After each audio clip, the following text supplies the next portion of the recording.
Un bon garant financier doit respecter rigoureusement 5 critères infaillibles. Dans cette vidéo, je te partage les 5 critères et tu vas voir que le troisième, les quatrième et le cinquième sont d'une extrême importance. Si tu me découvres pour la première fois, mon nom est Emmanuel Kambi. Je suis conseiller d'orientation, membre de l'Ordre des conseillers et conseillères d'orientation du Québec. Ça fait plus de 7 ans que j'ai eu les plaisirs et les privilèges d'accompagner des gens comme toi à venir étudier, travailler et vivre ici au Canada. Pour plus d'informations, visite www.etudie.ca. Maintenant, je te partage les 5 critères. Et avant de te délivrer les tout premiers, est-ce que tu peux t'abonner si c'est la première fois? Parce que dans les prochains jours, je vais te partager des informations assez cruciales concernant les bourses et d'études. Et je ne voudrais pas que tu puisses les rater. Donc, abonne-toi dès maintenant à ma chaîne et il me fera vraiment plaisir de te compter parmi mes abonnés. Le tout premier critère, un garant financier, un très bon garant financier, devrais-je le dire ainsi, doit avoir un lien avec toi, un lien familial idéalement. Il doit être soit votre papa, votre maman, votre frère, votre sœur, votre oncle paternel ou maternel, votre tante maternelle ou paternelle.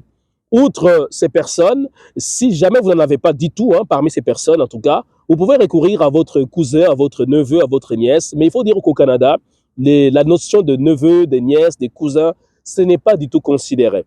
Si vous n'avez pas un membre de famille qui puisse se porter garant, vous pouvez recourir à un employeur. Si vous travaillez chez quelqu'un et la personne s'est dit, moi je veux me porter garant financièrement pour payer des frais de scolarité, des frais de subsistance, des frais de billets d'avion aller-retour, eh bien, un employeur peut effectivement aussi être un garant. Ou à la limite, ça peut être aussi une autorité ecclésiastique, donc un pasteur ou un imam, eh bien, qui va écrire une lettre de garant dans laquelle il va expliquer pourquoi il décide de se porter garant financièrement pour toi.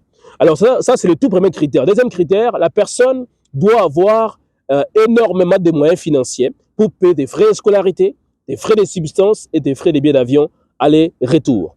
Et si vous me demandez quel montant, eh bien, tenez compte de ces 3 critères pour calculer le montant idéal qu'il faut avoir.